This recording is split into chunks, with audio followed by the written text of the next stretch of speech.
अभिज्ञान all India students association कि आप लोगों ने एक बहुत ही मौजू और ज़रूरी और इस समय के शायद सबसे ज़रूरी सवाल को अपना मुद्दा बनाया, न केवल दिल्ली के भीतर बल्कि अखिल भारतीय स्तर पर इस समय जिस तरीके से छात्र एकजुट हो रहे हैं इस स्टे के खिलाफ, वो अपने आप में काफ़ी हौसला दिलाने वाली बात है।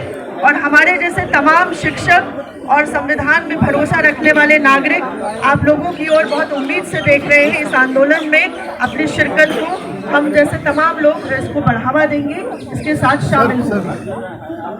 साथियों, आज आप लोगों के सामने हम लोग यूजीसी रेगुलेशंस 2026 जो कि हायर एजुकेशन इंस्टीट्यूशंस के भीतर गैर बराबरी के खिलाफ बराबरी को बढ़ावा देने के लिए लाए गए, जिस तरीके से उस रेगुलेशन पर स्टे लगाया गया, उस स्टे के खिलाफ आज हम सभी यहाँ पर इकट्ठा हुए हैं। और यहाँ मौजूद तमाम लोग और जो आ रहे हैं तमाम साथी, मैं आप सब साथियों की मार्फत ये सवाल इस देश के सुप्रीम कोर्ट से, इस देश की संसद से, इस देश के तमाम ऐसे संस्थानों से ये सवाल पूछना चाहूंगी कि क्या वाकई में यूजीसी रेगुलेशन 2026 जो है वो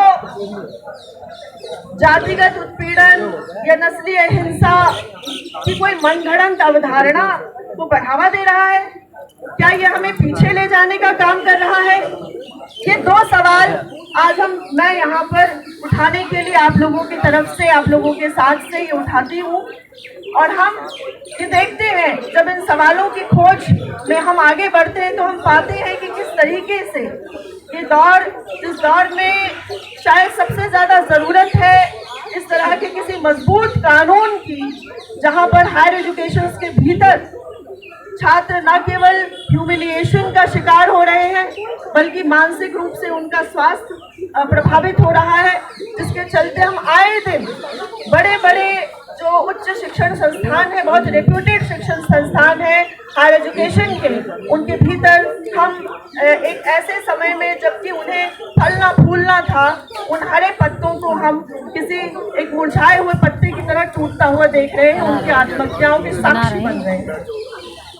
2007 में थोराट कमेटी की रिपोर्ट कहती है कि इस देश के भीतर जातिगत उत्पीड़न 72% है उच्च शिक्षण संस्थानों में। ये लड़ाई बहुत पुरानी है, ये कोई हमें खैरात में मिला रेगुलेशन नहीं था, जिसे हमारे सामने परोसी गई थाली की तरह परोस कर हमसे छीन लिया गया। जैसे आपने पिछले दिनों देखा होगा कि वो जो है अंडा देकर जो है हाथ में फोटो खिंचाकर अंडा वापस रख लिया गया।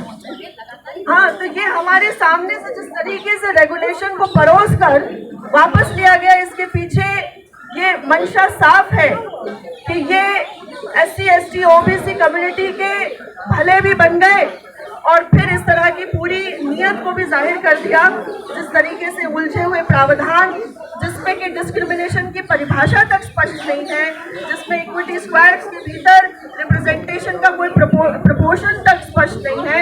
ऐसे में इस तरह के प्रावधान का, इस रेगुलेशन का जो हश्र होना था, जो कानूनी हश्र होना था, वो आज हम सबके सामने है। खुद यूजीसी की रिपोर्ट कहती है साथियों कि इस देश में उच्च शिक्षण संस्थानों में जातिगत उत्पीड़न के मामलों में 118% की वृद्धि हुई है। मैं आपके सामने चंद 2025 के मामले, केवल 2025 के मामले आपके सामने रख रही हूँ, जिसमें जातिगत उत्पीड़न के चलते बहुत लंबी लिस्ट है, उसमें से चंद मामले। धर्मशाला हिमाचल प्रदेश में दिसंबर 2025 में 19 वर्षीय दलित छात्रा जो कि सरकारी डिग्री कॉलेज में पढ़ती थी, जातिगत उत्पीड़न, यौन उत्पीड़न के चलते उन्होंने आत्महत्या की। हरियाणा अक्टूबर 2025 के भीतर वरिष्ठ दलित IPS अधिकारी पूरण कुमार जी ने आत्महत्या की। एक चिट्ठी में उन्होंने अपने उच्च अधिकारियों को जातिगत भेदभाव के लिए नामजद किया। हिमाचल प्रदेश अक्टूबर 2025 में 12 वर्षीय दलित लड़के ने गलती से एक सवर्ण घर में घुस गए तो उन्हें गौशाला में ले जाकर अपमानित किया गया उस बच्चे को, जिससे शर्मिंदगी से उसने बाद में आत्महत्या की।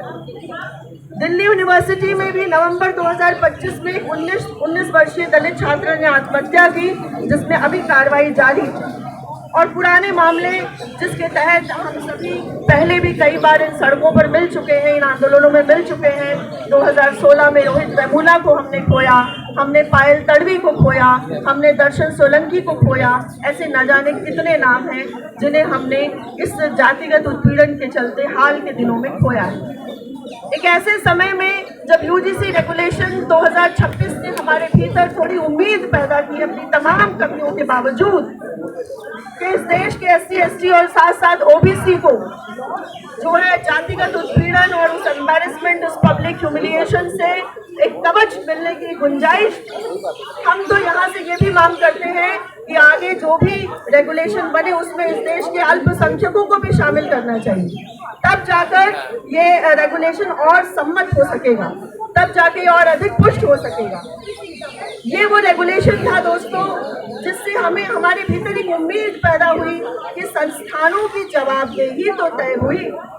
अभी तक एक मामले में आपको न्याय पाने के लिए कितने कितने वर्षों तक इंतजार करना पड़ता था। एक छोटे से उदाहरण से 1981 में उत्तर प्रदेश के देहुली नामक जगह पर 24 दलितों की हत्या हुई। देगा नहीं तुमको, अभी तक कंप्लेंट नहीं हुआ। 1981 में दोस्तों, और उसका फैसला आया है 2025 में।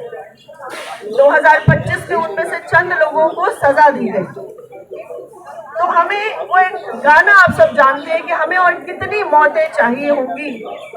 अंग्रेजी का गाना है ब्लोइंग इन द विंड, जिसमें वो कहते हैं कि हमें और कितनी मौतें देखनी पड़ेंगी जब हम ये समझेंगे कि अब बहुत हो चुका। ऐसे समय में जिस नकारात्मक भूमिका को मीडिया ने अपनाया, मैं अपने मीडिया के साथियों के प्रति पूरा सम्मान रखते हुए, उनके काम के प्रति कदर रखते हुए ये बात कहना चाहूंगी कि इस समय देश की मीडिया ने जो रोल अपनाया वो बहुत ही दुर्भाग्यपूर्ण है, बहुत ही खेदजनक है।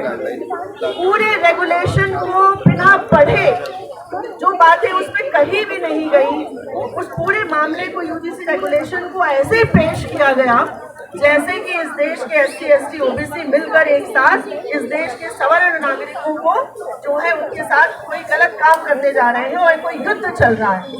आप वो हेडिंग्स देख सकते हैं जिसमें ऐसे दिखाया जा रहा है कि जो है दलितों पिछड़ों ने खाई माँ पछाड़ और जीत गए स्वर्ण जो आपके सवर्ण वर्ग की सरकार। इस तरह के अजीबोगरीब जो है स्लोगन्स हमें देखने को मिल रहे हैं।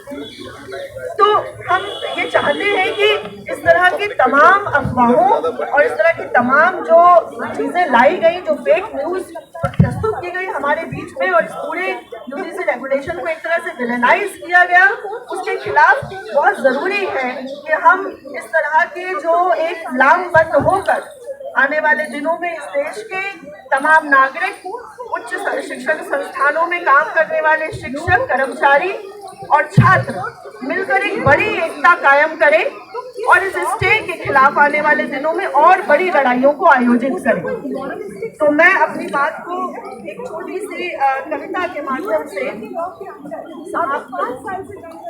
कैंपस की दीवारें अब भी सिसकती हैं, जहां रोहित ने लिखा था मेरा जन्म एक दुर्घटना थी।